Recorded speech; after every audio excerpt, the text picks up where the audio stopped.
Namaste, my friends. So today that I'm filming this vlog is the last day of my first trimester, and let me just tell you how much I hope that also is the end of my worst pregnancy symptoms, as it is for most women in their pregnancies. Because to be honest, other than for finding out that I was pregnant and sharing the wonderful news with our families and friends, I have not enjoyed being pregnant so far at all. I started having a very strong feeling of being pregnant already somewhere around mid-May, I think. And it was this very new kind of optimism and hopefulness that I hadn't experienced before in the past 4 years that we had been trying for a baby. So when on May 28th I got my period, I was just crushed, because having that kind of optimism and your high hopes crushed was much more worse than just having been neutral about it in previous months and more pessimistic. Because in Finland we have this saying that a pessimist never gets disappointed. Yep, that is true. So anyways, I had my period, but I still kept feeling very sure that I was pregnant. Ever since the very late May, I started experiencing these really sharp pains in my lower stomach and pelvic area, kind of like someone was poking with a needle, pinching, twisting, and these were the kinds of pains that would sometimes even keep me awake at night, and it was a daily occurrence, very much unlike the kidney stone or digestive pains that I had had previously. And on top of this, I guess now in hindsight I can say that I was starting to get morning sickness, because usually I can easily go from breakfast to lunchtime without eating any snacks. That's a 5-hour break. But in June, I started feeling by 11 a.m. that, oh my god, if I don't get more food right now, I'm either going to vomit or pass out or even die.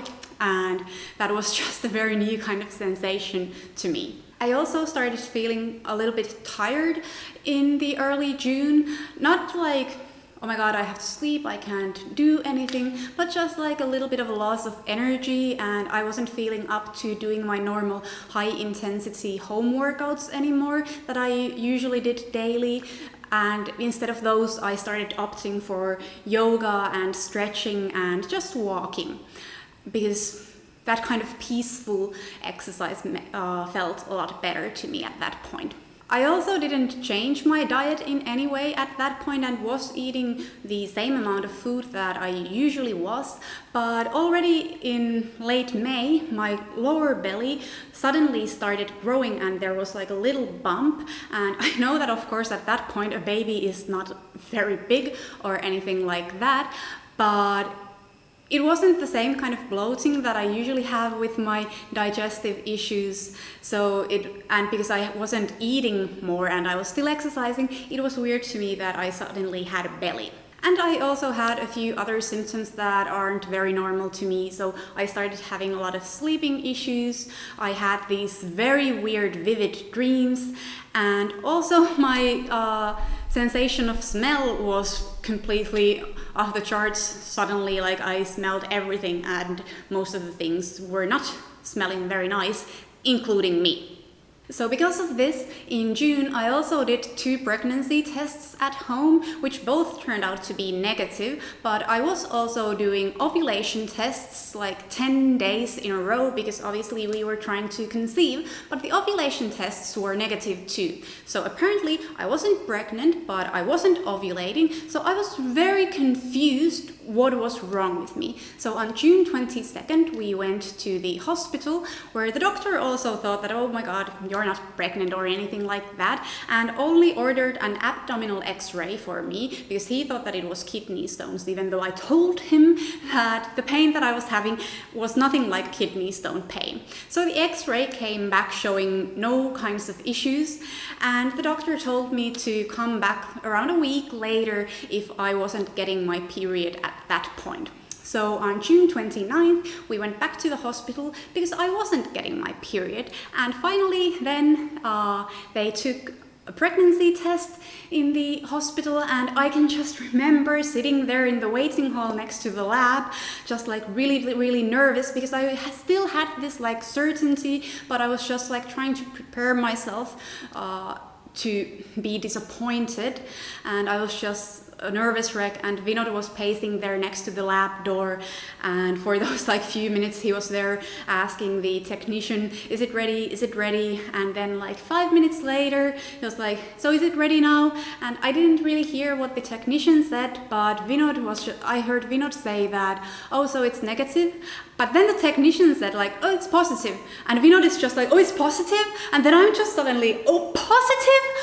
Like, ah. And obviously we were in a public place here in India, so I wasn't able to jump up and hug Vinod, kiss him or anything like that, but we were both just shivering there with excitement. I was taking a photo of the pregnancy test, and otherwise it's just a blur for me because I was probably having such an adrenaline rush, but it was one of the happiest moments in my life, obviously. So at this point I was pretty sure that I was already further along, so we scheduled an ultrasound a couple of days later, and on July 2nd we went to a bigger hospital to get the scan, and that was a really like prime example how I don't understand the system here in India.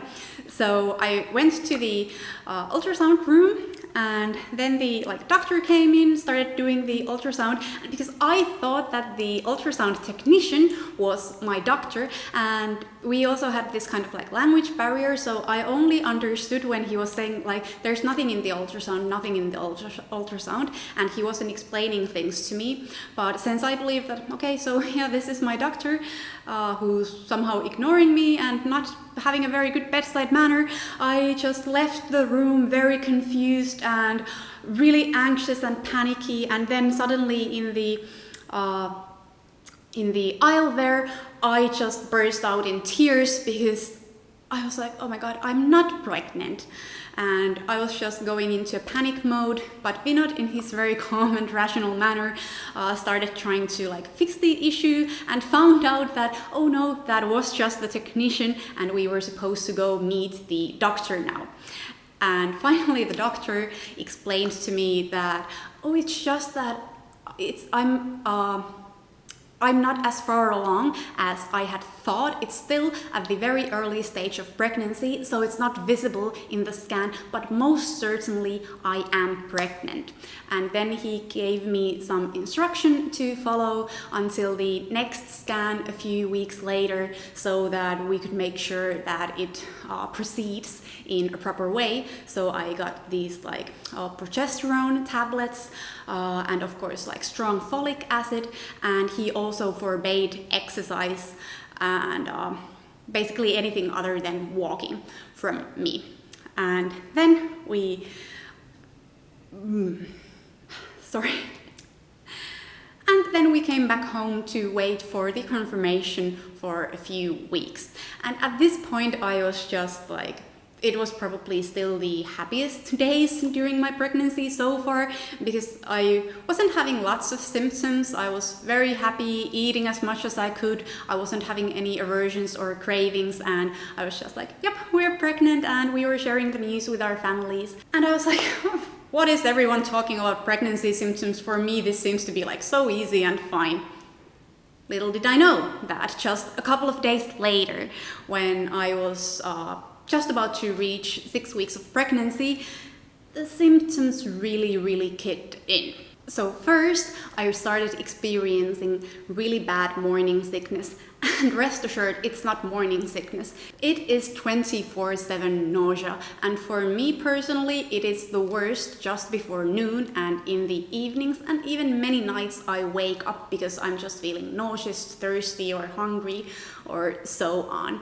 And there have been so many days that I have just felt extremely pukish. I haven't vomited, fortunately, but I often have even had to just left my meals unfinished because suddenly my appetite just disappears, which never has happened to me before. But so yeah, first it was just nausea. I was able to eat anything that I wanted, which was still like, yay, I can eat the normal things. But then a few days after I got the nausea, I also started having really bad food aversions towards Indian food. And for the past 4 years or so, I have been eating Indian food daily, basically even when I'm in Finland. So this was like a really big hit for me because I suddenly felt like there's nothing I can eat, because the only cravings that I felt like I would be able to eat are basically wheat, dairy, and sugar, and anything that I don't usually eat at all. So basically the best things that help me with my nausea are chips and ice cream. I eat a lot of cheese, I eat toast, and these are just the yummiest things that I can even think at this very moment. And I'm very much hoping that come second trimester, I can get back to my healthy eating.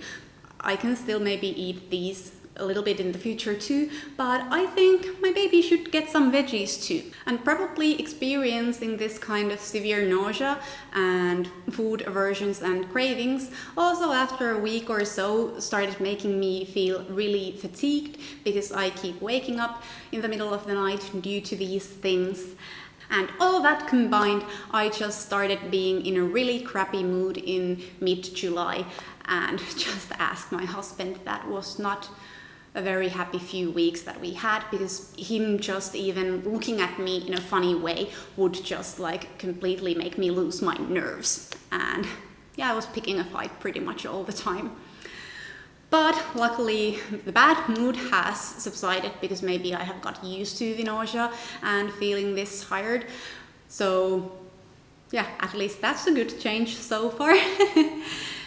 Then finally, July 24th, we went for the second ultrasound to the hospital, where finally we were able to see the baby there in the scan and got the confirmation that we needed. So maybe that also took some of the mental anxiety and stress away from my mind. But after this visit, I also started having this very, very annoying symptom, which, according to the online research that I've done, I presume to be PUPPP, which is this kind of pregnancy rash that women usually get in their last trimester, but it's apparently possible to even get it in the like early stages of pregnancy, which is like I've been getting these like small red spots all over my tummy, upper arms, and pelvic and thigh area. And it is really itchy, and at first I thought that it was just like mosquito bites or something like that, but it has been bothering me for the past several weeks all the time. So it's pretty surely a pregnancy related rash. And because of these sleeping issues, I've also started having really long naps in the afternoon, because I just cannot deal with the day without those, because otherwise I'll just be completely dead by 5 p.m. And a few other symptoms that I've had in the past weeks are that I'm still having these really vivid dreams, and I think that must have something to do with my heightened emotions, because I also noticed that I cannot watch any kind of negative entertainment, like negative movies or negative TV shows. I should probably avoid news even more, because I will just get riled up at any social injustices or sad things that I see on the screen. So I've been trying to focus more on watching like positive movies and feel-good things, though even those can still easily make me cry, because I do get happy tears too. And obviously I have also these like a little bit of anxiety issues, so every kind of weird sensation that I get in my tummy area still makes me really worried that, oh my god, there is something wrong with the baby. Am I miscarrying? Because we were trying to get this baby here for so many years that I'm still just like very worried that I can screw it up in any way. And that's also why even to this day I have not continued exercising because at the end of June the doctor forbade me from exercising, and even though I have asked him, may I please start doing yoga or bodyweight exercises again, obviously with limited movements, he hasn't allowed me to get back to it yet, only like walking 30 minutes or so per day. And from what I've read online, there's like no reason why women shouldn't, especially if they have been active before, why they shouldn't exercise. But because I haven't been specifically allowed, I'm really scared of getting back to exercising at this point because I don't want to take any risks. So I am so hoping that the end of first trimester means the end for these, because especially the strong food aversions and cravings and nausea are usually something that is only a first trimester symptom, and second trimester is supposed to be much easier for the women and they're supposed to get their energy and appetite back. So fingers crossed that that is the case also for me. And obviously the best thing about ending the first trimester is that it also means the end for the riskiest period concerning miscarriage. So it's not a big risk anymore, which also gives me some peace of mind. And I hope that from now on it's going to be a smooth sailing, and I hope that you enjoyed watching this vlog and I was able to give you some kind of like good perspective on what first trimester can also be like. So thank you for watching and I'll see you guys soon. Mwah.